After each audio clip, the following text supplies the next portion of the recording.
Hello, welcome everyone to this space of dialogue, National Coordinator of the Citizen Movement for Climate Change. And in this webinar, I'll be your moderator. Today, we're here to talk about debt, climate crisis, and extractivism, challenges and opportunities for Amazonic countries. The objective of this webinar is to reflect on the challenges around the vicious circle of debt and extractivism that we face in Amazonic countries in the current context of multiple crises and introducing potential solutions and demands that come from civil society and indigenous communities to find a solution.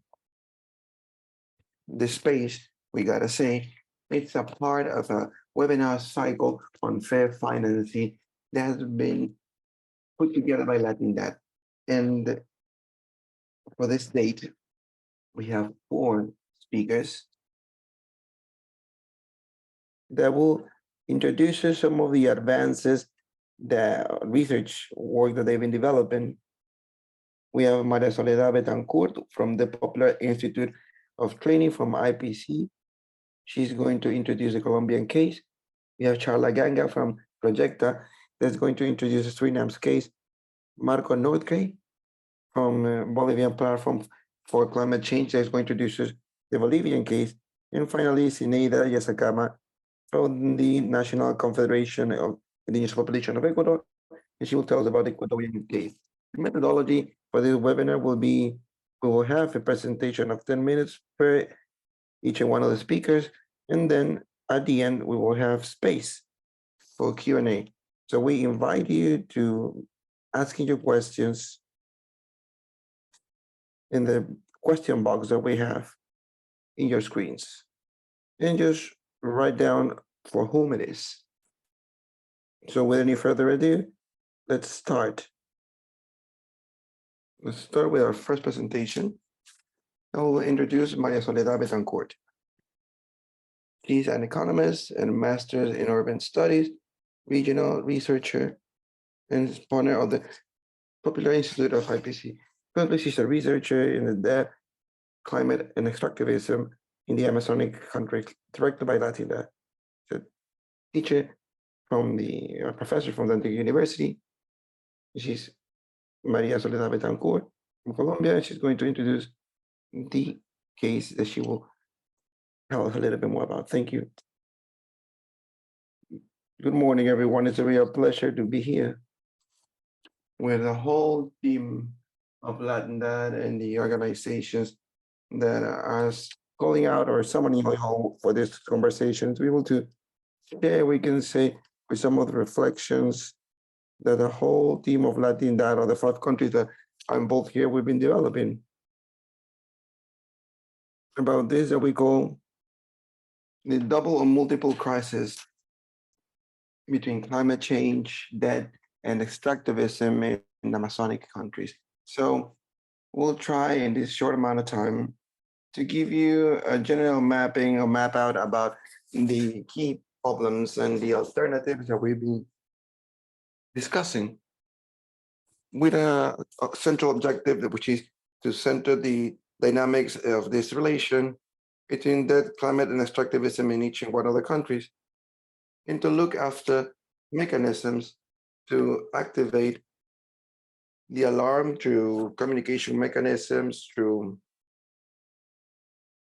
incidency mechanisms. So this conversation is a part of this process, the EA process. So I'm gonna switch it over now to presentation mode so we can have a better mapping of this project that in Latindadd's team we've been discussing so far.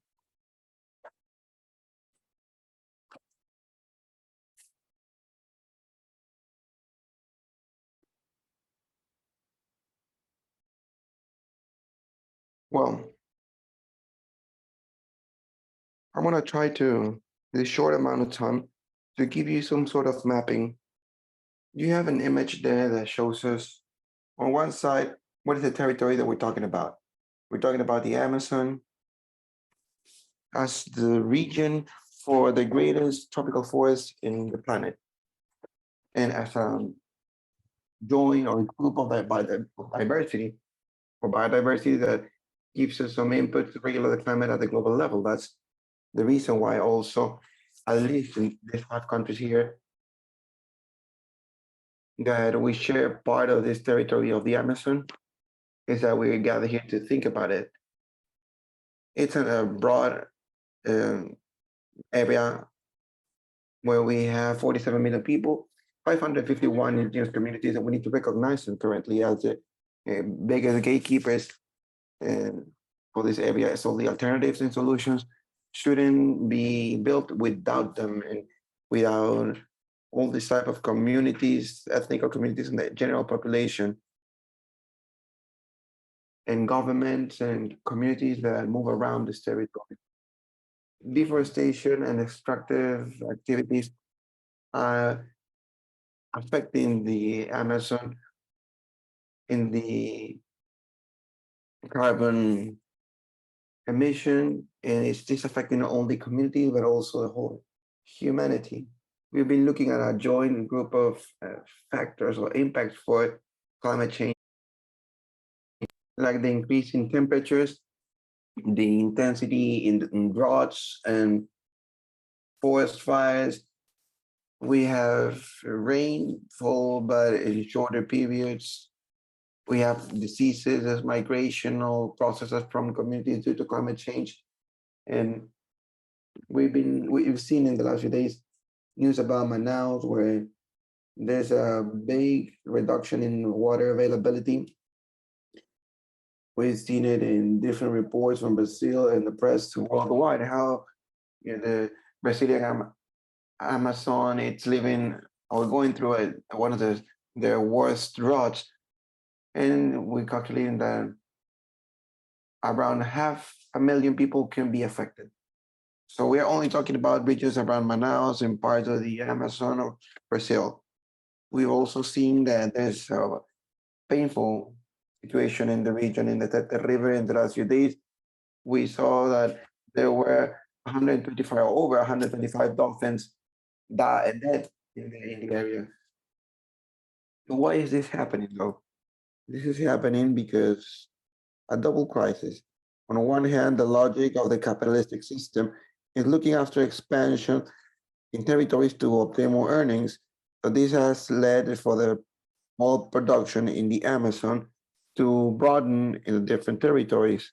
We see, for example, how in the Ecuadorian case, Colombia, Bolivia, we have strong projects in Brazil also for oil extraction, and it calls the attention how 67 of these exports oil in the Amazon goes to the US.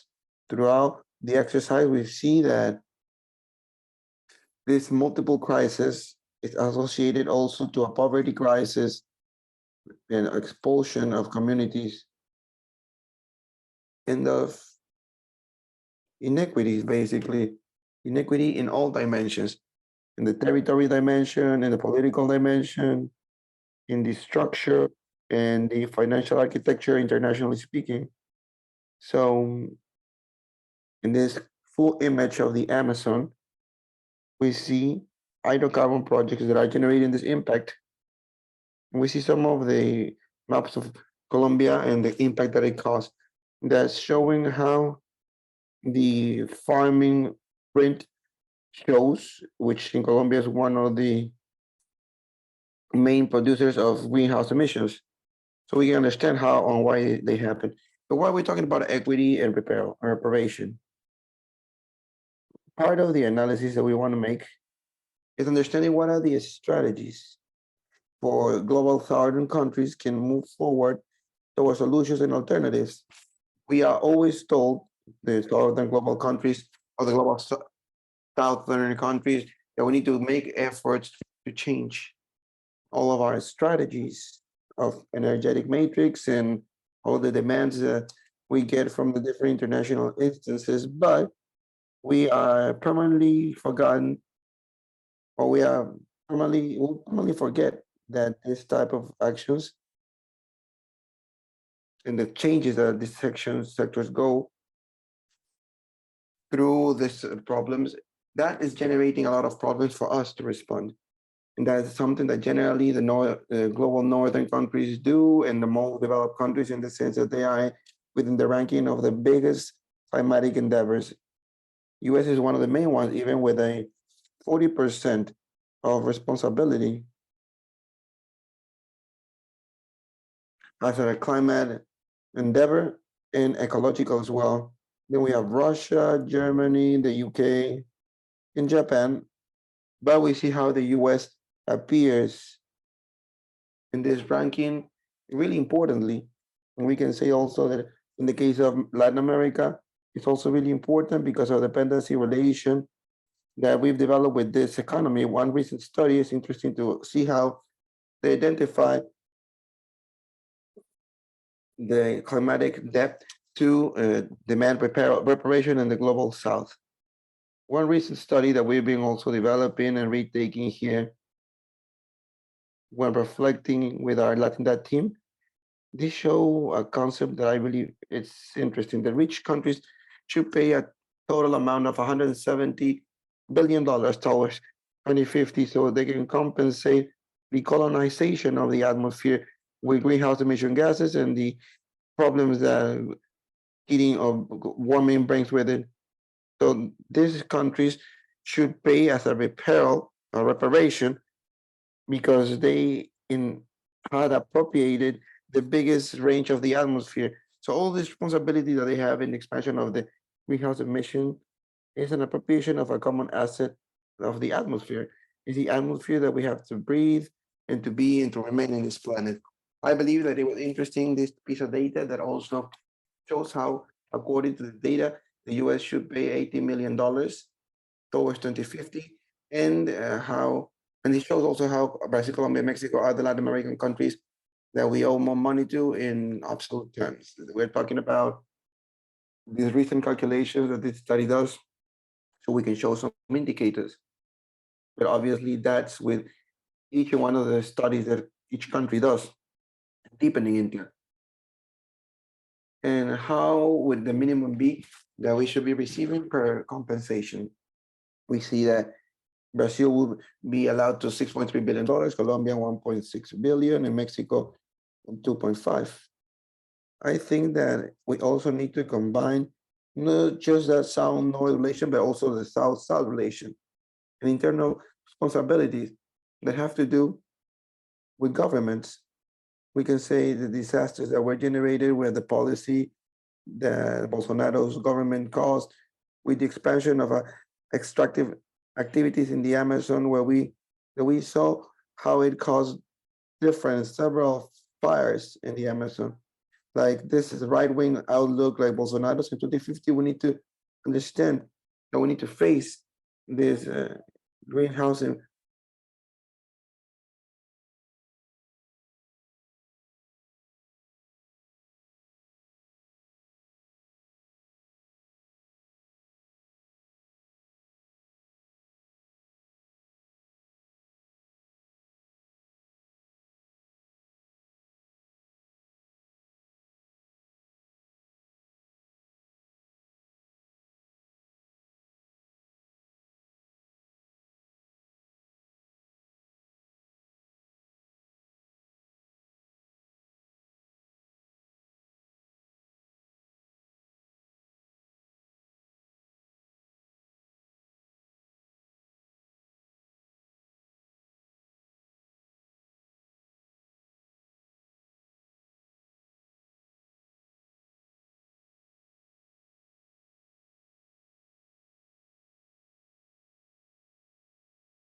And we have a scheme of how this expansion has happened in farming, agriculture, mining, extractivism, and we can say it's sort of a synthesis of what's happening. And we can finally see what are the chances and opportunities, the political context where they proposed a new financial architecture for Brazil, Colombia, and there's people that have suffered damages and losses.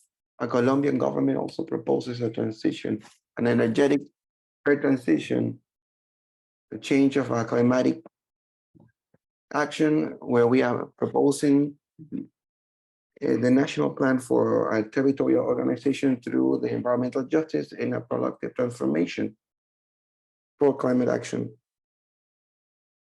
And it articulates through the transversal axle of development, where we build a collective actor, which would be collective alliances from farmers and popular communities that we can build upon with a project related to climatic fairness or climatic justice. So the survival of human beings won't be feasible if we don't transfer to a clean economy with sustainable growth and intensive use of knowledge, and that will take us to be a power. And that's the Colombians' approach. We have a summit of presidents that are reactivating activities for the Amazon. So thank you very much, and I'm sorry if I took over more time than I had to. Thank you very much, Maria Soledad. You have put us on into context, especially to those that we've been working in the Latindadd project, where we are reflecting on this vicious circle that she's mentioned and that Maria Soledad explained rather well. And as explained by her as well, is basically to look for ways of how are we going to save ourselves from tension.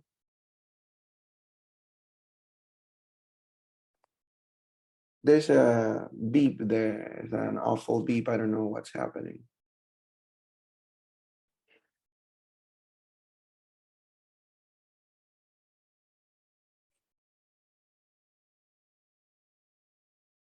All right, can you hear me?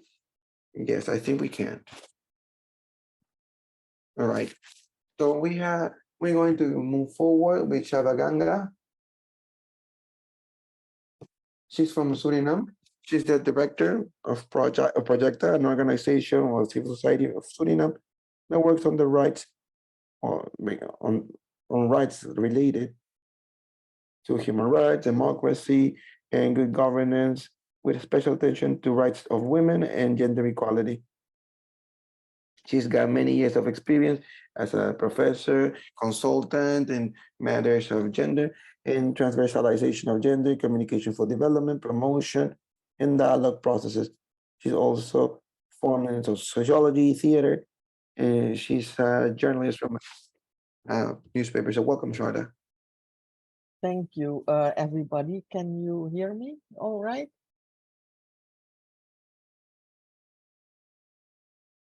Thank you. I'll continue because I'll try and be brief, which sometimes is a challenge. I'll start my PowerPoint and try and give you an overview of the current situation in Suriname regarding most importantly our debt situation and as related to extractive industries. I'm leaving the part of climate out for now because then it becomes a bit too intricate for 10 minutes. So I'll start my PowerPoint. Let me see. Yes. And share my screen. Oh.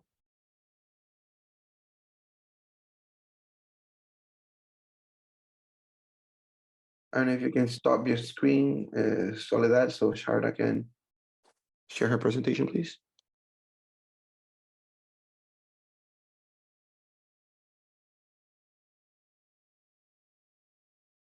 Soledad? You need to stop sharing and the red buttons. That's on top of the pictures. There you go. Thank you. Okay. Yes. I hope everybody can see my screen. And yes, I've called it the unfolding case of Suriname, focusing on debt and extractive industries. Some general info for people who do not know anything about Suriname. We're a small country in terms of inhabitants. We only have 600,000 people living here. We're a former Dutch colony, coming up to 50 years of independence. So our native, the language we speak here, our official language is Dutch, but we're a multi-ethnic, multilingual society. And this is very important because it means that politics and ethnicity are also very closely interlinked, which makes things a bit problematic when it comes to decision making. We have indigenous and tribal people. We have about 42 indigenous villages and 350 maroon villages. And of course, the indigenous and tribal peoples are one of the groups who are the most affected by climate change, but also by the debt crisis, because they are mainly most of them are in the lower economic, have a lower economic or lower financial situation, so to speak, and belong to the poorer sections of society. We're in highly forested, low deforestation country. We have large nature reserves, and although we have been producing oil for the last 30 years, at this moment, we are in a new stage of our development because we have found major oil and gas reserves, but these are not in production yet. And Suriname is, of course, heavily indebted. Soledad already talked a bit about that. If you want to look us up, we're at the northern coast. We're at the Atlantic Ocean, on top of Brazil. And I'll move on to the next slide, just to give you an overview. Our economy has been interlinked to extractive industries since before we know, for at least over 100 years.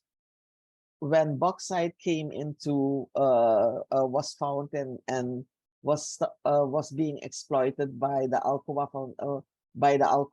Cooperation, the American Alcoa Cooperation.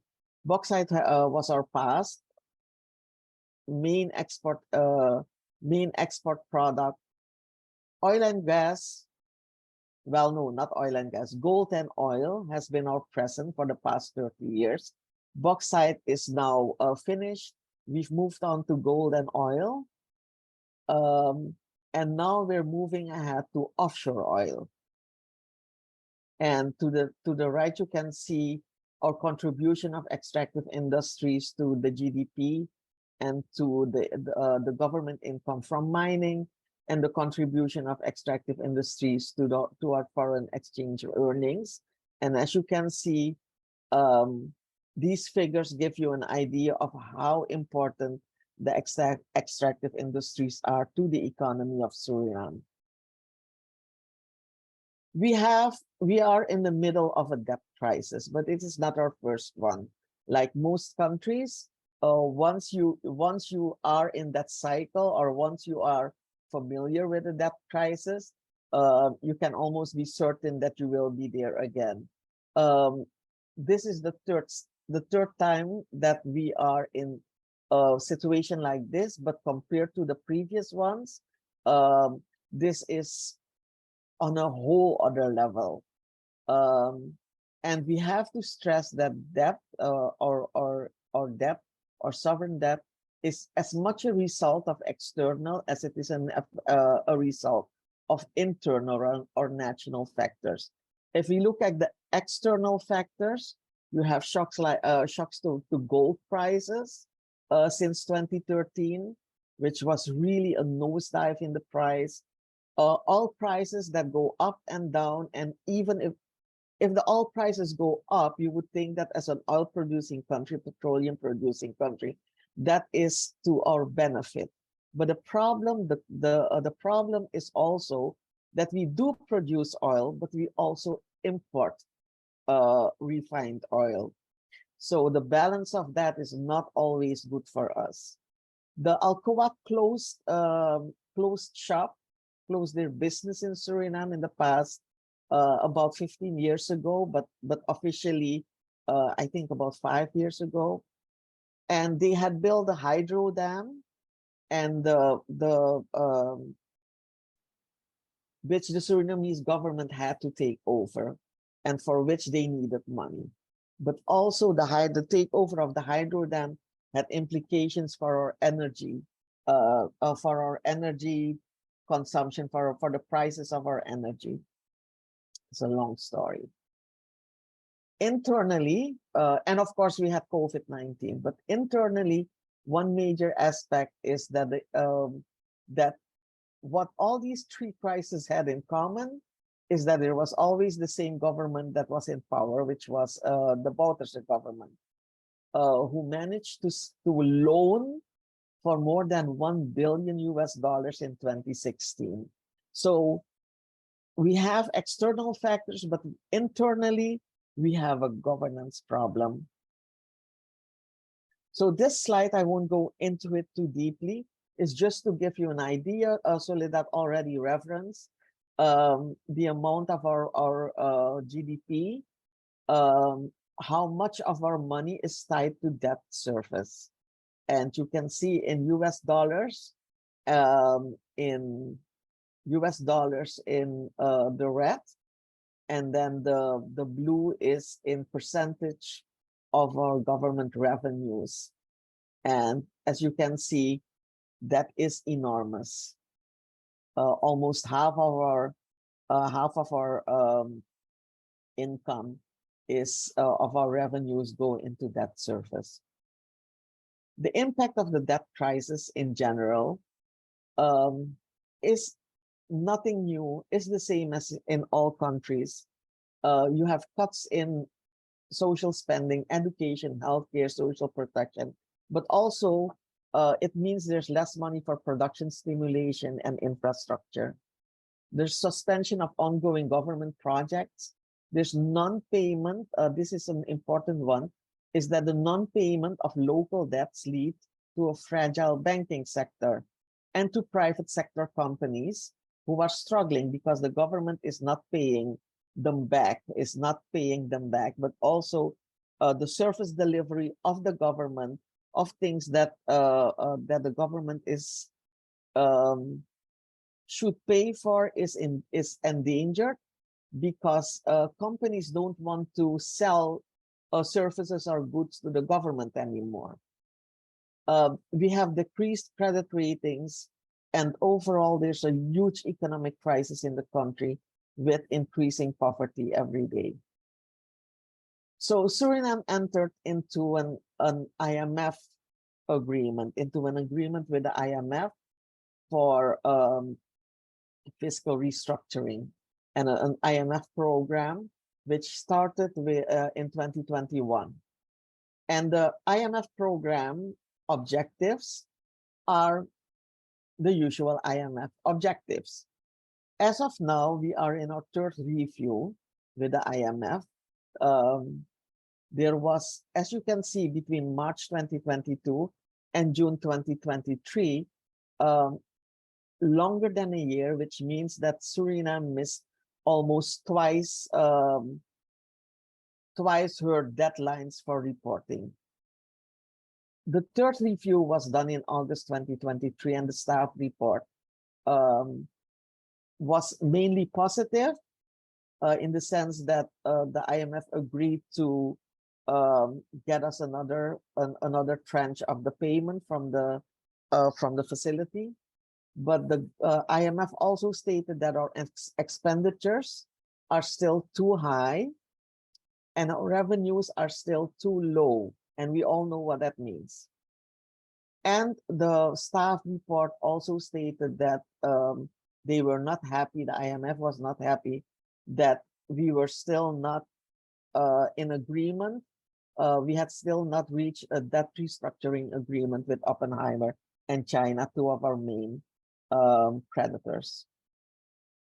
So the impact of austerity measures, because of course an IMF program, there are huge austerity measures, is that in the everyday life, we have seen drastic price increases. The VAT, the value-added taxes were introduced, and there was a phased-out elimination of subsidies on fuel, electricity, water, and cooking gas, which means that the average household is really struggling if they can pay their bills at all. To combat the immediate effects of the austerity measures, part of the IMF deal is support for most vulnerable households, which comes down to $45 per month per household. But there's a lot of difficulty in getting the money to the most vulnerable households. There's slow disbursement. There's not enough. The $45, of course, is not enough to offset the increased cost. For example, the fuel prices have gone up with almost 4 times in 2 years. And there's no differentiation at all. And other social impacts, of course, in the longer term, as you can see, there's a rapid brain drain. Everybody is leaving the country. There's decreased healthcare and increased inequality. There's growing social unrest, and most frightening of all, growing ethnic tensions. Last part is that looking at Suriname has entered into a restructuring talks with her creditors, and they've reached one restructuring deal, the Euro bond restructuring, which were 2 separate bonds for a total amount of $675 million US dollars, which was the loan amount, and the debt amount is of course bigger because of the interest. So the restructuring deal was as follows. Both bonds were combined into one bond in a fixed income instrument with a 25% haircut and a transfer of residual amounts of the residual amount in a virtual recovery instrument. And this is where we will tie this in with the extractive industries. The virtual recovery instrument says, after an initial US $100 of oil royalties will go to the government, the private creditors will be able to claim 30% of the annual royalties from the oil block until 2050, which means that they will claim $690 million. Important to note is that Suriname's progress in the IMF program was placed as a conditionality for bondholders to progress with the restructuring. So what does this mean? Last slide. The possible impacts of our debt restructuring. The virtual recovery instrument is tied to royalty payments for offshore oil and gas. This means that there's a strong negotiating position for potential investors for Block 58, for the operationalization of Block 58, because the government has now tied itself and has ensured and has promised that we will start production there. And the government is pressured then to make decisions that could be detrimental to the environment. For example, waivers of environmental and social impact studies, etc. And of course, we have now established an unholy link between debt restructuring and the IMF program. The government cannot relax austerity measures which have a negative impact on the general quality of life and access to basic services. And that was in very short time a short explanation of where we are at Suriname. Thank you.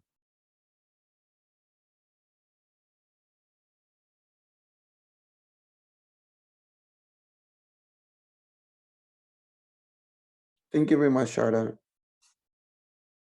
Sharda has mentioned the social impact that the situation of debt, that this debt is establishing pressure on territories and a vulneration in basic rights of people. So that's why that affects and harms the quality of life. He also mentioned this process that Suriname is ongoing, this fiscal restructuring under the IMF rules that ends up having a consequence. Well, we were mentioning precarization of life. And we go back to the vicious circle that Maria Soledad was introducing. The impact that the debt has not only in climate, but also on people's lives and territories where this pressure is generated. So we can keep a favorable economy, and then it ends up being territories with thousands of years of life, of culture, and our indigenous population. And up next, we'll introduce Marcos Nordgren. He's Bolivian. He's got studies in environmental sciences and biology from Gothenburg University from Sweden, a master's in ecotoxicology and botanic ecology. And it's research on agrofuels from the Bolivian Research Center. And right now it follows up incidences and international negotiation from the Bolivian Platform for Climate Change. Good morning, Marcos, and welcome.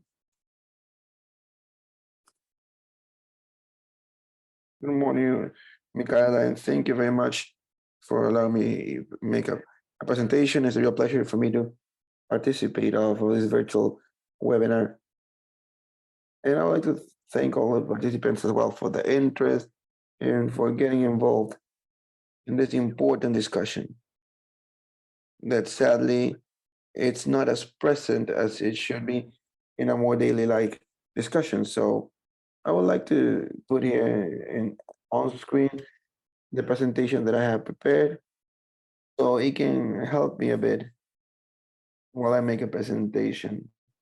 And I'll do a really quick presentation too. Like Sharda said before, we need to synthesize and condense lots of information.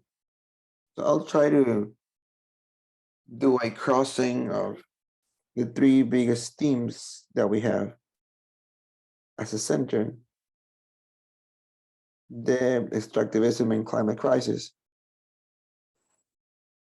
They have made some sort of problem, a crossroad or trap with no apparent solution, at least in this situation. And the way that, for those that are not as familiar with Bolivia's position in the continent and in the region, Bolivia is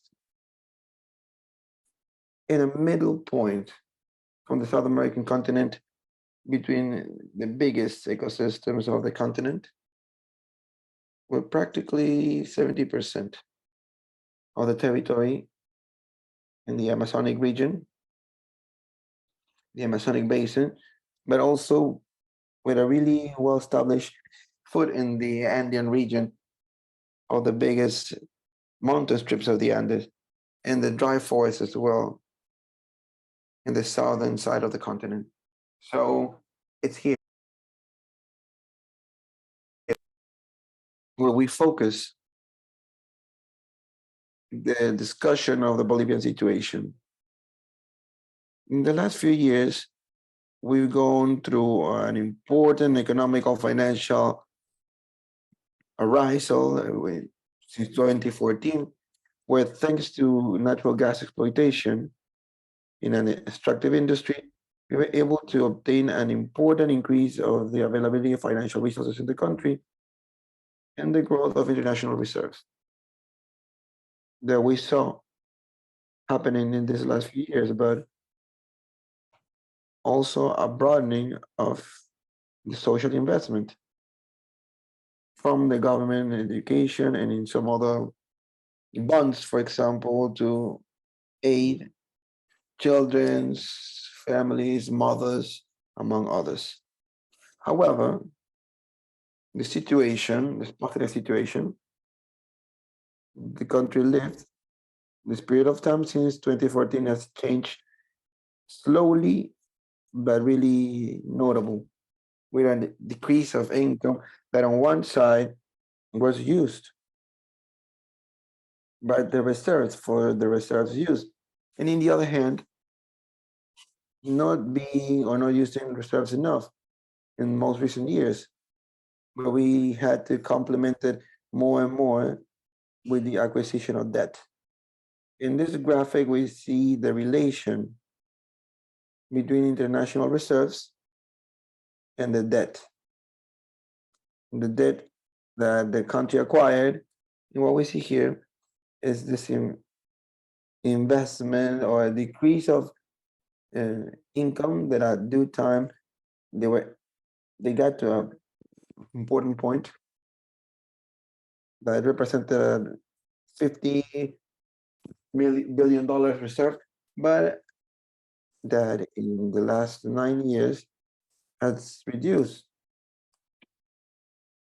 Importantly, we can say getting to the current $3 billion, and the debt has also followed the contrary logic, and now it's positioned in an amount of $13 million currently. This has been the process of investment for this material financial situation of the country, and the deepening of a current situation where we see external debt that is reaching $13 billion. It constitutes 30% of the GDP, and it's been mainly contracted for the development of infrastructure, mainly highways, but also for the support to the important agricultural industry in the country.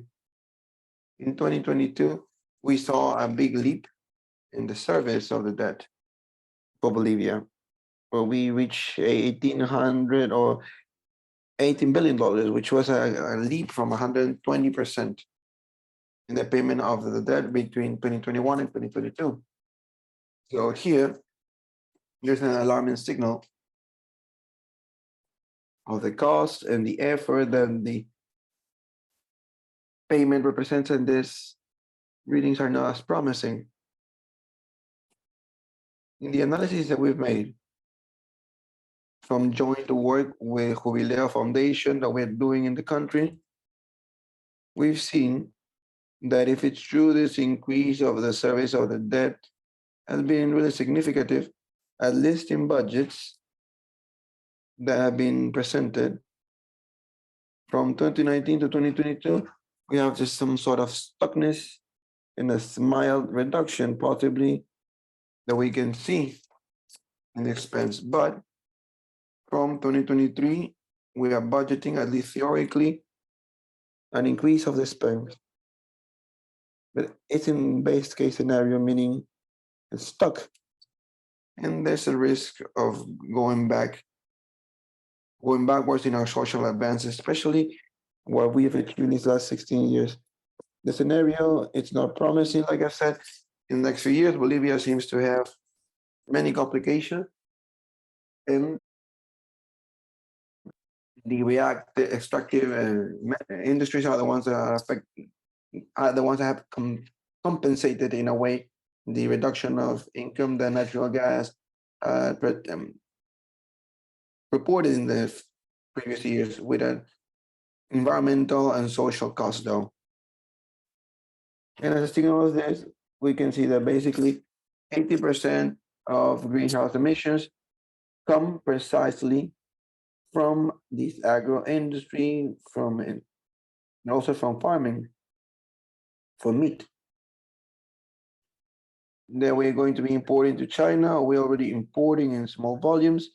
that we expect an important increase, but also pollution of ecosystems, maritime ecosystems, rivers, the Amazonic region, due to the exploitation of gold with the use of mercury.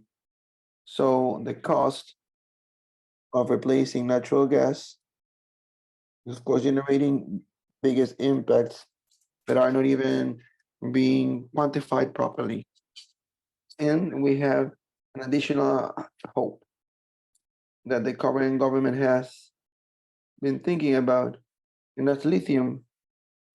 Lithium reserves that constitute at least one of the biggest reserves of the world of this strategic mineral in electrification terms and energetic transition is evidently a possible potential of income for the country in a new extractive cycle and represents a new extractive cycle. But it's not absent, or it doesn't escape the impact on the population and the environment in general terms. When we also prove that the region where this mineral is found in the southern part of the mountain range is precisely the one that's suffering the biggest impact due to drought and hydric crisis of the country. And that's something that the lithium industry would deepen in a more severe manner. We're talking about that a kilogram of lithium for the industry of battery demands currently with these technologies, with most current technologies, around 2,200 liters of water. So in a region that's already been affected by drought, and a lithium industry seems to be a terrible proposal, but especially with the worst of impact for the general population. So this is a little bit of the context, the financial context, and the endemic landscape where Bolivia has been in the last few years. But we also have facing us a crisis of more systemic character, maybe, which is a climate crisis that deepens this concerning scenario. Bolivia hasn't contributed importantly yet, in like the rest of the southern global countries, to climate change, to the climate crisis that we can call. It's already registering important damages and losses that in the Bolivian case, the literature that we've been able to find, it gives us an amount from between 100 to $300 million per year. But that probably will be an underestimated piece of data according to our analysis, given that, for example, given the yield of 50% of glaciers, tropical glaciers that are located in the Andean region, and among the most vulnerable ones,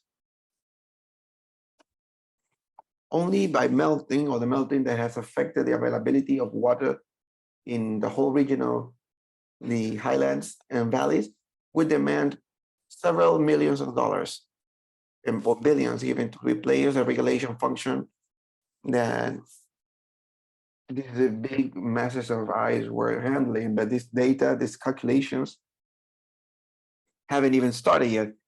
This shows this absence of information about the critical moment that we find ourselves in.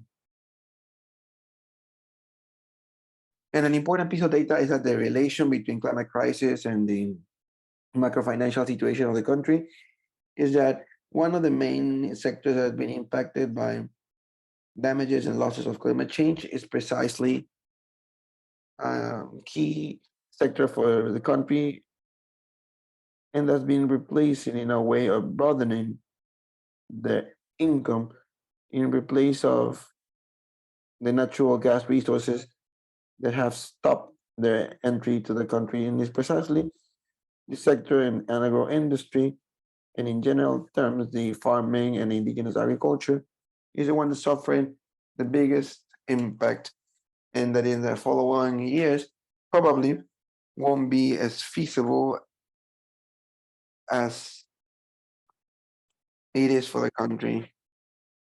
So the situation is really critical. The climatic commitments seem to be harder and harder to achieve.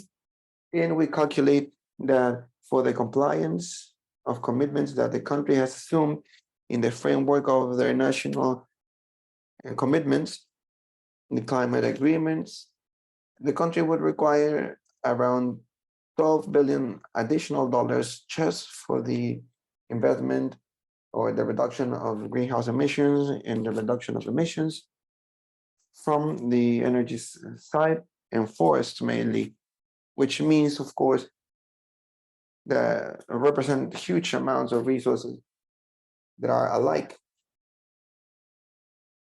to external Bolivian debt. And as of the moment, and as the climate financing carries on by showing up as credit, what we will have to face then, it will be probably a duplicity of external Bolivian debt in case this doesn't change. It means it will be completely unfeasible and it will make impossible the compliance of this commitment. So this happens in a situation which is critical and more critical. So it's necessary to open our eyes to the national scenario, to the regional scenario, so we can understand what's happening in the global scenario and the multiple crises that's provoked by climate change, by climate crisis, but also deepened by the impact of extractive industries and now also the structure itself of the economical global sector, which puts us in a really directed path towards a cliff. And what has to do with climate crisis is important to remind you of some data that we just received from research centers, global research centers around this, where July and August of 2023 is now in human history in registries. These are the first months that have surpassed 1.5 degrees of global warming. That was, as you remember, or it is one of the goals from the Paris Accord, so we can stop the worst impacts that climate change brings with it. We are about to break this limit, but in September, this last month of September, it's been the month or the hottest month of the human history, with a temperature or a warming of 1.8 degrees centigrade degrees. So we are in our way to making 2023 the hottest year in our registries, climatological registries, and meteorological and global registries. And the real situation really, it's critical. It's already in, we can say, in the final stages of deepening or worsening that everyone needs to try to avoid at all costs. Some global data that we have about the debt that I thought were really interesting to include in this presentation or is that I need to mention some of the most recent studies that we've were done regarding the loss of damages or the amount of damages and losses that happened or that has been caused in the last 20 years from 20 to 2019. That has been calculated in this last study, or the most recent one published just a few weeks ago, that has been calculated in basically $3 billion. This means $3 billion. Or actually trillion in English. It's billions in Spanish and trillion in English. And this is caused by the effect of hurricanes, storms, and heat waves in this stage. With data that divided by hours, it means that we are suffering damages of around $16 million per hour. That's been happening in the last 20 years. These are completely alarming data that show us the perspective and the scale of what's causing this, what this the huge climate crisis brought with it. Even so, with that, we consider that these are underestimated data. These are underestimating big chunk of the damage that are happening in the country because we don't have enough data on deceased, ill, injured, loss of infrastructure. Like in many countries such as Bolivia, we don't have a system to have the availability of this type of studies. So it's pretty probable that $2.8 trillion in the last 20 years are actually miscalculated, and we have a higher number. We need to remember also that in these last 20 years, in that same amount of time, we have at least 1.2 million people that have been affected by these disasters. Just in the last few years, we've seen millions of children deployed and moving around, and it's clear that we have a context of emergency, and without even having a context, we can understand it. That's why I'm backing up, and we understand that from reflection of this joint of information, a group of information and data that we've gathered, what's important to work towards an reengineering of the global financial system. And that's something that we need to work on, and that we need to discuss, and we need to propose in more serious terms, because we have data here that will give us an important backup for this type of demand. This $2.8 billion or trillion dollars in the last 20 years are translated into 140,000 or $140 billion of annual loss. And this has to be compared with the commitment or not complied of $100 billion per year of climate financing by the developed countries. Damages and losses have surpassed the financing role by the countries that finance, and that leaves us with a really strong argument regarding pushing forward these discussions. And this is also important to compare with the around of $7 trillion that are being put up for the disposal of the hydrocarbon industry in subsidy form. So we're talking about that the subsidies of hydrocarbons are greater than the damages and losses themselves that have been produced in the last 20 years. And just to finish my presentation, I consider important and key for our work, we should propose it this way. We need to position the climate debt in the global debate, and we need to demand a restructuring of the financial system as a consequence of these arguments and this backup of data or information that we have access to and that we are building. And finally, we'd like to finish off with the reflection that if a Second World War has justified the reengineering of the world's economy for the very building of the world that at that point was necessary after that conflict that this war meant, the point of climatic emergency and the damages caused around the world that have also need to be a strong enough argument by itself.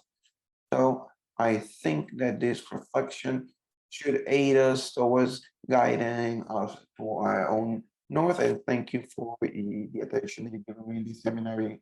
Thank you very much. And I'm here for any question or comment. Thank you very much, Michael.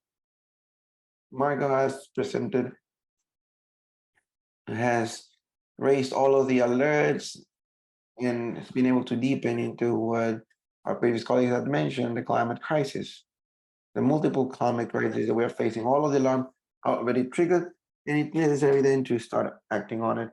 We're going to open the mic now to Zenaida. And Zenaida, I don't know if you're there.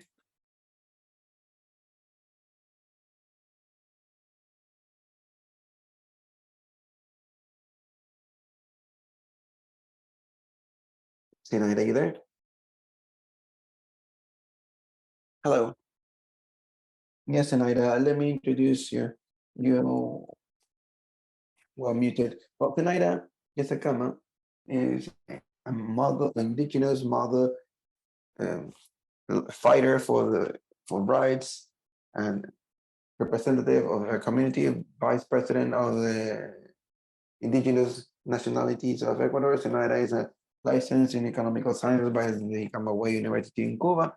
She's got over a decade acting as the leader of her community, as for the indigenous community, nationally and internationally speaking. Welcome, Zenaida. Good morning, everyone. I won't be able to share everything maybe that I was able to do, but I've made a summary. But I'll briefly talk about this and synthesize and address the most important points of climate crisis and extractivism in the Amazon. It's important for us, this topic, and I believe that for everyone and the rest of the world as well. It is a concern because the debt for climate crisis and extractivism are three factors that historically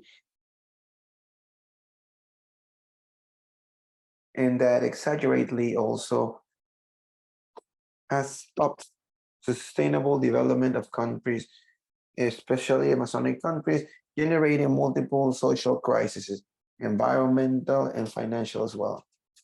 Climate change is worsening the debt crisis in countries in development, like Ecuador and like many other countries that are in ways of development, given that the disturbances related to climate and how like droughts and floods become stronger and more brutal, reducing the capacity of countries to face the increase of their financing needs.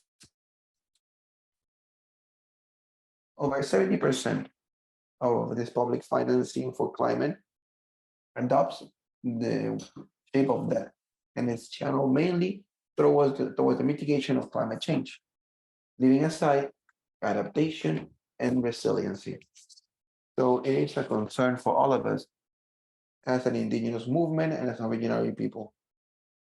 And also to secure the payment of services for the debt, countries also have a greater pressure to overexploit natural resources and to promote extractive activities and polluters that have generated important social and environmental problems that accelerate climate crisis. Basically, what limits the compliance of climate commitments that have been established already in the Paris Agreement. So we all know about the Paris Agreement, which is an international treaty that's looking to fight climate change and its negative effects that were adopted in 2015 and by the almost 195 countries. And this came into activity in November 2016. Ecuador is part of this accord. And we reconfirmed it in September of 2017.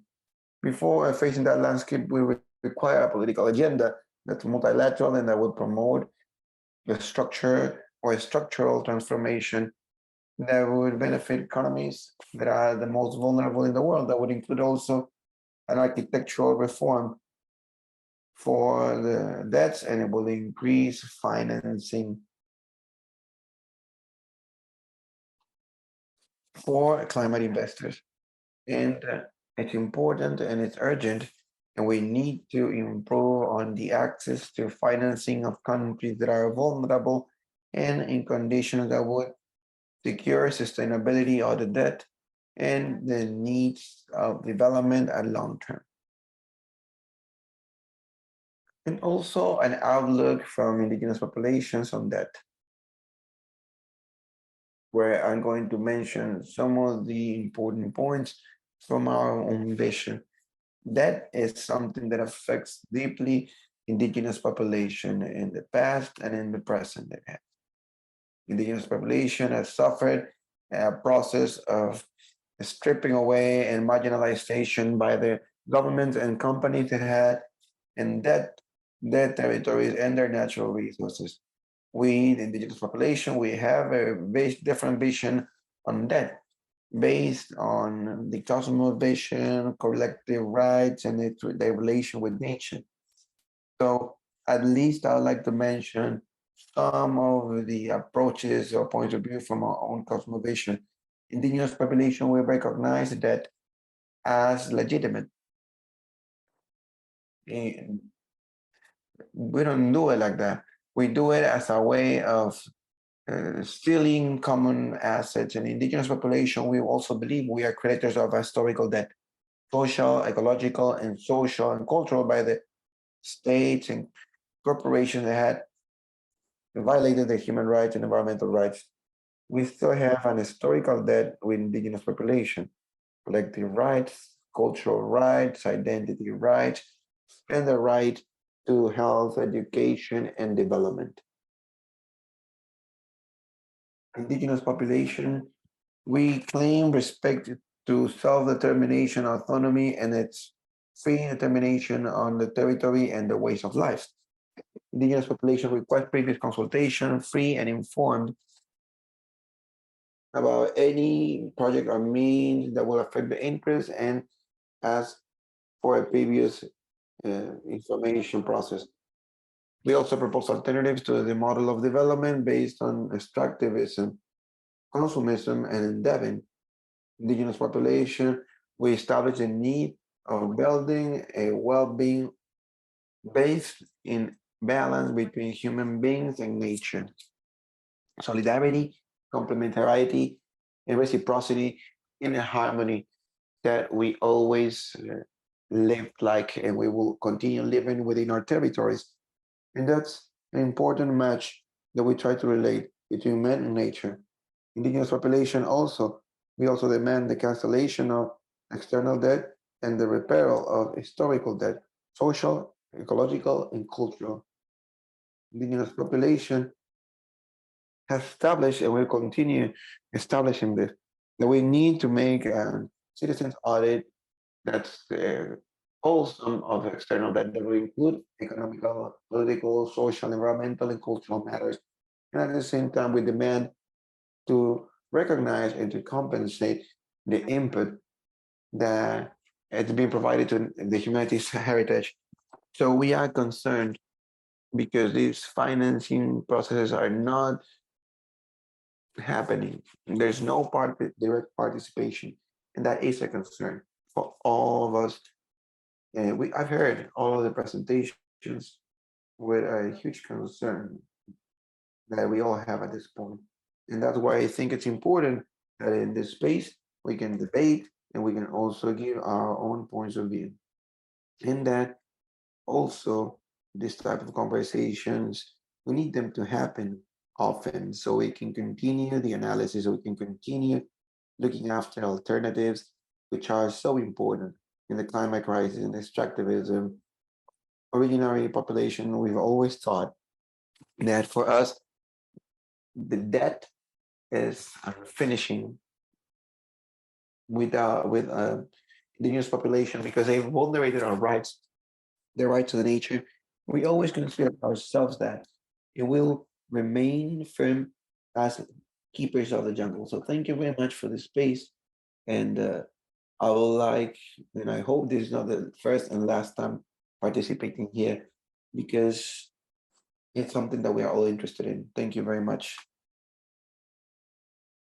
Thank you very much, Zenaida. It's an important message from Zenaida from the representation that she has of indigenous nationalities of Ecuador with this proposal of auditing from civil society so we can have some accountability about where the debt went, what happened with it. Many of our Latin American countries, from part of the investments that we do from the government, end up in the pockets of a few only, and they became investments for corruption. We have also been pointing out about the historical debt that we have with indigenous populations, and they are the ones that have to pay this debt with the pressures that they represent on the territory for extractivist activities. And well, thank you very much again to our colleague. And we'll now go to a Q&A session. Like I've mentioned in our chat box, we have a box there a Zoom room with questions and answers, where you can ask your questions to specific speakers that you believe you want to ask a little bit more to, or you can just ask a general question for all of our speakers.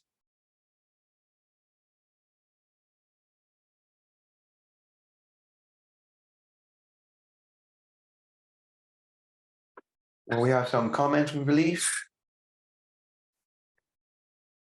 Let's go all the way up.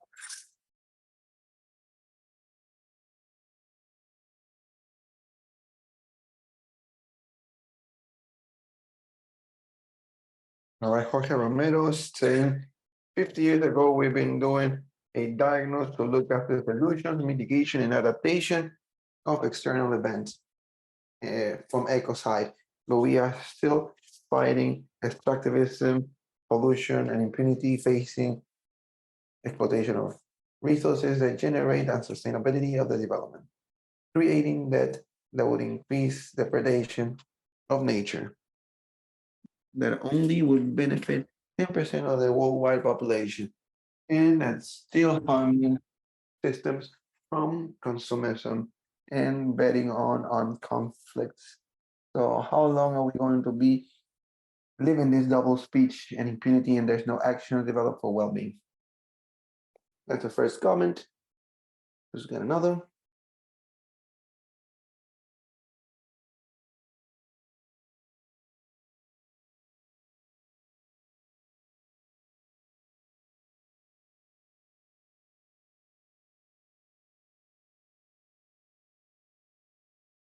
There's the Mexican comment, a balanced analysis of how balanced it is for Mexico, because Mexico, it's political. It goes, and it ends up being a right-wing, left-wing problem. We need to face it in Latin America as a social and financial context. I like the way of my previous colleagues that presented, and it's useful to dimension to compare. It's a good reference.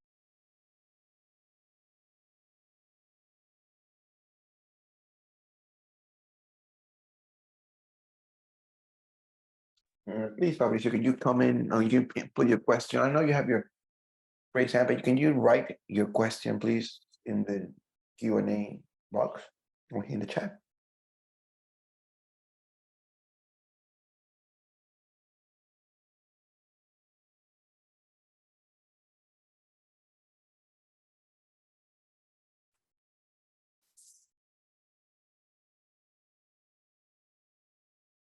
Martha Benavides says it's an important evaluation, but we don't know how to move forward. It's establishing reality.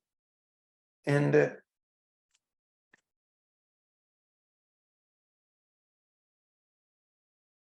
we have another one. Thank you for the presentation. It will be good to have another session like this for FOSPA Repal and the Assembly of the Amazon.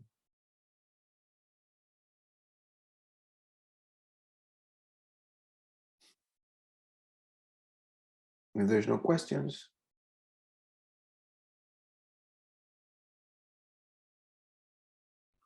Jorge Romero is thanking for the president for allowing him to make a presentation, and all the strength in the walls that we can care for. If we don't have any more questions, we can give our panelists 3 minutes, because we've all extended our timing in our main presentation. So can we have 3 minutes each so we can close our ideas, pick up comments so we can pass on to Maria Soledad? I wanted to read this part from Marta Benavides. How can we proceed as a whole facing this reality? So I'll open the mic to Maria Soledad, please, 3 minutes to my colleagues here. We can close it out and we can provide solutions to these comments. Thank you very much to the rest of our colleagues for their presentations. I think that with the presentation of the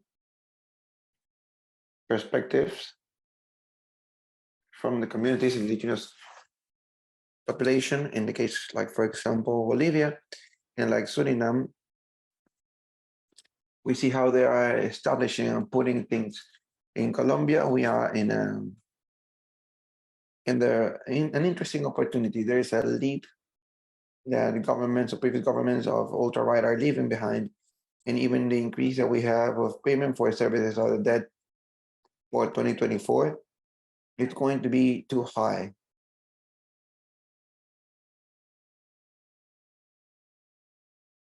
So more than a fifth of the general budget of the nation will go in payments for the debt. But at this point, we also have an opportunity from the government, and that's why we were talking about the block acting, and that's why we believe it's fundamental to work. I don't know if for the Bolivian case it was something that I wanted to talk about with Marcos, and referring to Marcos' presentation. We have two types of extractivism in Bolivia, lithium, and in Colombia, for example, in our previous presentation, we saw that Duque started to explore gold. And so we see the other perspectives of the mining policy when facing a government that wants to do a reconversion of all of this mining reproduction, and we are establishing this energetic transition that needs to be fair. By the other contradiction that appears in this vicious circle is that apparently what we provide from the market, like electric cars, it sends us back the exploitation of raw matter like lithium for batteries. But from the market logic, it comes back and it's activated this vicious circle, we can say. I know, but there's many videos that I've gotten where we saw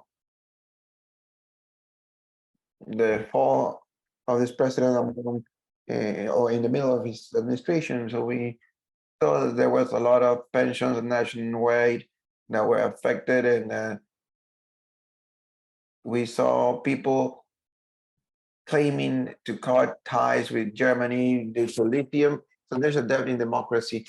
If the Suriname establishes, and like through a whole Latin America happening, like in the 80s, under the neoliberal model, with the negotiation or the renegotiation of the debt, it left us with this whole sequel of social and environmental costs, political, and big impact on democracy. So it's good to incorporate it in this vicious circle, the solutions that are established from the capital logic, where we see that there's a reactivation of different problematic for these countries, and we see this in the negotiation mechanism for carbon bond, that at least in the Colombian case, we are looking at a lot of the demand from the indigenous communities, because this setup or this mindset that who contaminates space is leading us to have these communities and companies to negotiate the production of carbon bonds, harming the autonomy of indigenous communities and also harming constitutional concepts such as the previous informed consultation. So this type of factors make this vicious circle complex, and that takes us a census to a reflection about what are we doing Latindadd in regards of the relation from what we have and the capital's web or capital's mesh left, so we can look at the problems and not to repeat the same history and to build up on alternatives. Thank you very much, Maria Soledad. We'll open the mic to Zenaida if she's here with us. I don't know if you're here, so you can give us a couple comments, or not. Oh, you're not available anymore? Okay.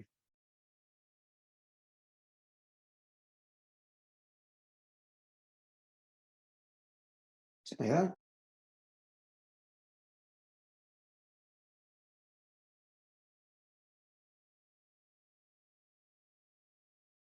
Zenaida is probably busy. She said she had a hearing, so she's not here anymore, look like. Thank you very much anyway for being here, for giving us your input from the organization. We would like to thank you. So Sharda, can you please give us your final remarks so you can maybe make a comment on any question or intervention that we've had in the chat, but you can also give us in a brief amount of time, less than 3 minutes, interventions, or you can comment on all the colleagues' intervention. Thank you very much. I'll try and be very short.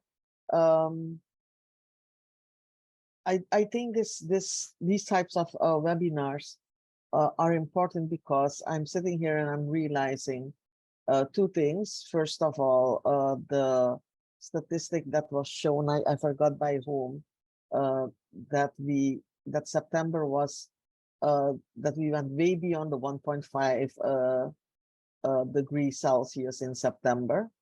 And I'm sitting here in my air-conditioned room because in Suriname we have a heat wave like never before. So the reality of climate change. But the main thing is that even though we've looked at different scenarios from different countries, you can see the same type of how do you call it? The same type of processes and the same type of how extractivism, economic crisis, debt crisis, and the extractive industries are more or less connected. Sometimes a bit more in one way, sometimes a bit more in the other way. But I'm leaving here understanding that for a long time in Suriname, we thought that our situation was very unique, and it is every time again for the past months, we've begun to realize that there's nothing unique about our, well, there are some things that are unique, but in the end, we're all part of this bigger global phenomenon where everything is tied in together. And that's the thought I want to leave here with, you also, in that in looking for the answers, we will have to have a global lookout, but keep in mind that there are national particulars and specific focus, specific things common to or very specific to our realities, but that we're bound together, I think. So that's it. I hope I made sense there. Thank you.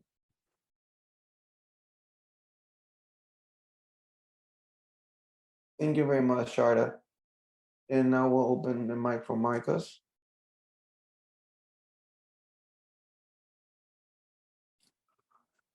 Thank you very much, everyone. And also, no, it's not off. Can you hear me? Yeah, we can hear you, Marcos. Okay, perfect. Michaela, I think she's not hearing me, but I hope the rest is. Well, what I wanted to do is first to thank you for the previous presentations. Would give us a more complete picture of what's happening at the regional level, but also your connections with more global action. So I wanted to comment a little bit on what Soledad said.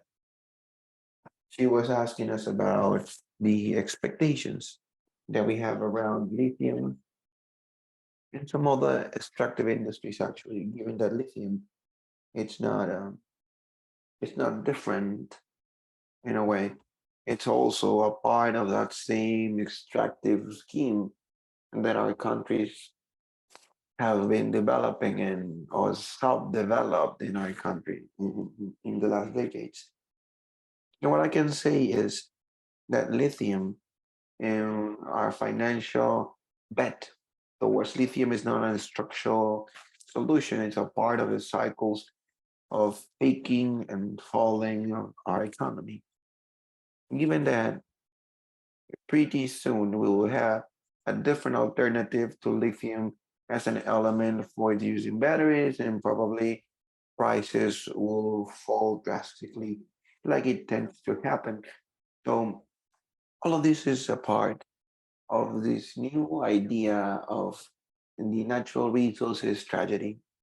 The whole dynamics and commercial relations have pushed constantly for southern countries to depend on these cycles of peaks and falls. But to summarize it all, they never turn into structural changes, but they can be translated into more contextual problems that the government of Bolivia has already put an eye on. But my question is more like at what cost? Is the solution going to happen for some problems, like, for example, lack of currency in the country, or lower income that's happening, the decrease of gas exports? It can help us to solve a bit of these contextual problems, but definitely they don't seem to be a part of the most structured solution. And what we can maybe ask ourselves is that in what way can we develop these changes? In what way can we aim towards structural changes that are bigger? And to me, from a rather pessimistic position, or at least of distrust of the current economical structures and the development model itself, I believe that climate change possibly is offering an opening, a big opportunity that we should take advantage of more proactively, because climate crisis, what's questioning, is the heart, a core itself of the capitalistic exploitation model for natural resources, for exploitation of people. So I believe that through our own thinking and looking at this whole climate crisis, we can probably aim towards the structural problems or the economical model. Just as a really basic example, maybe the group of subsidies that are going towards the hydrocarbon sector, it represents a huge amount of resources that could be redirected or rethought. But the whole discussion around the impact, around greenhouse emission, about ecosystem, about the impact that climate change and the climate crisis, and that mainly the industry of fossil fuels has caused in the making of the atmosphere and the impact that this change has gotten. Well, this rethinking can take us to see or to have stronger arguments to face extractive industries that are basing themselves a lot in fossil fuels. And that helps us to rethink and reestablish a financial model based on sustainability, but also with social justice. So I believe that the path to question the whole economical structure that rules at the moment, and also the debt structure that we currently have, has to go through the incorporation into a more effective way in this discussion of climate crisis. And this data that I was mentioning at the end of my presentation about the debt for damages and losses, that it's already coming to us, and that probably will surpass the $3 trillion at the global level. So these are pieces of data that should help us to push forward a joint agenda, like Soledad said, a collective agenda from the civil society, but also from the southern governments, to demand the payment of these debts from southern countries or the global south countries. Thank you very much. Thank you very much, Marcos. Michaela, can I say one specific thing? Yes, Maria Soledad. Just because what Marcos was saying, I believe that what we've seen in history of a capital's logic has been also that at each point, the human rights letters have been constituted into a stoppage of a capture. Like in 48, for example, the letter for rights from the UN that was listed in the second generation of financial, cultural, and social rights with a stoppage in capital. I think it's important to validate this discussion and to what it is. Really pioneers and institutions from Bolivia and Ecuador about the matters of right for nature. I believe that literally these are rights from a different nature. These are rights from the nature. And we might have a problem there. How to protect the rights of nature and what are the responsibilities that we have as society facing that. I just wanted to add that up. Thank you very much, Maria Soledad. It's really important and it is one of the agendas that indigenous populations have. They're not only talking about their territory and their daily lives rights, but also this respect to nature, and that in some places, like in our place, we consider it Mother Earth, Pachamama. So it's necessary to protect it. And just to close, I wanted to comment really short the Peruvian case. We also are part of this project that we are discussing about this vicious circle of debt, extractivism, and we also, if it's true, we're not in a situation or a financial situation that's endangering us, we are also potential endeavors. So what this generates is pressure on our territory, just as the others, the flexibilization of environmental rights, environmental supervision. We have environmental packages that are camouflaging as alternative sources to climate change. And also adding to it, as Marcus mentioned, there's a frequency of climatic effects that are happening more and more for a period of 2 years now. And the recovery on these impacts that climate effects or climate phenomena have on each region, it's less possible more and more because it requires, like Marcus mentioned, there's a loss that from the government we can't. So there's no proper attention. And we can even talk about deaths from climate change, like dengue. In the northern side of Peru, where this summer we had epidemics in children. We are living in the coast of Peru, and during the last winter, we had temperatures as of summer season, and it ends up affecting health. It ends up affecting the ecosystems, and there's no places where we are cultivating. We're talking about a hunger situation, and that's in the middle of a situation where pressures financial pressures are stronger and stronger. And like Charla said, we put in risk the quality of life and rights, the human rights, the proper conditions for life, for our future. We can say that at the pandemic, children have been going through low educational structures or a low scholarity level. And how is this topic about financial pressure affecting on climate change to,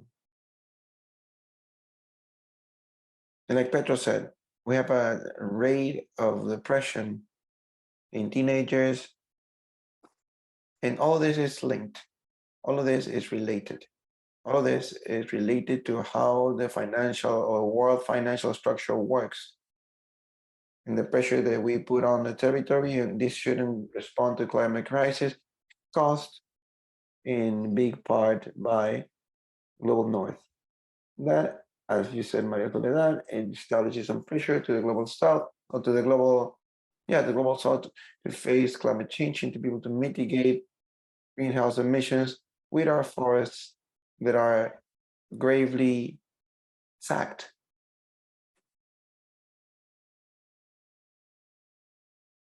So we can generate income and keep that and keep our economy of our countries. Well, before finishing, I want to open for Carola Mejia so she can tell us where are we in these discussions, debates, reflections, that we'll be proposing Latindadd. Thank you very much, Micaela.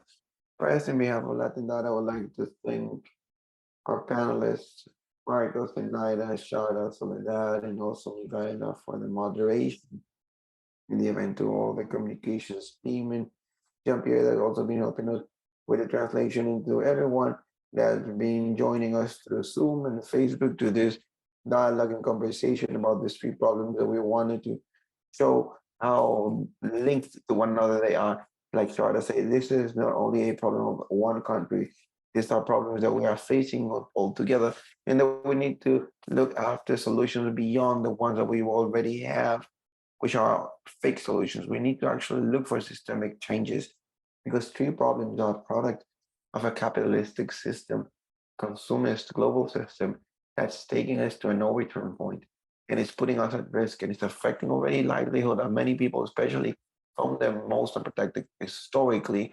unprotected groups in our countries. So we know that there's fights and struggles that happen. There's people that's active, that are people working on these subjects. Now they can be the link, and now they're working articulately. And we now see that this is a big alternative that we have, and this is a response that I wanted to give to Martha about how we're going to move forward. Well, we need to get together between social movement, indigenous communities, climate justice movements, economic justice movements, young people movements, feminist movements, and work articulately and jointly.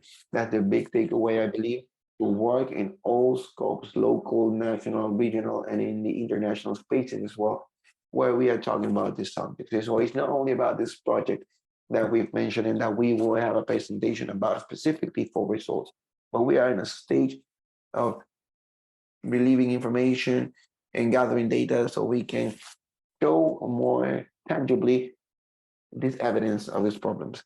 And we can then go to a stage of communication and in incidency till the finishing of the project, where we will take a lot of action articulately with all the actors and stakeholders that I've mentioned in the framework of this series of webinars that we've been promoting with regional allies and global allies.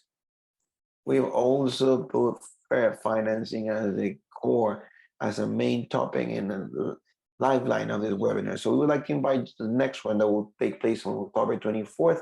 It will be a financing webinar about social policies, nature, and climate. And we want to take the myth away from the false solutions that we have in the market that are managing these type of things, and they're promoted by rich countries for countries that don't want to face their consequences and their responsibilities, and they're taking basically the planet to the no return point, and they are affecting so many people that, and on top of it all, they're not responsible for this whole crisis that we're facing.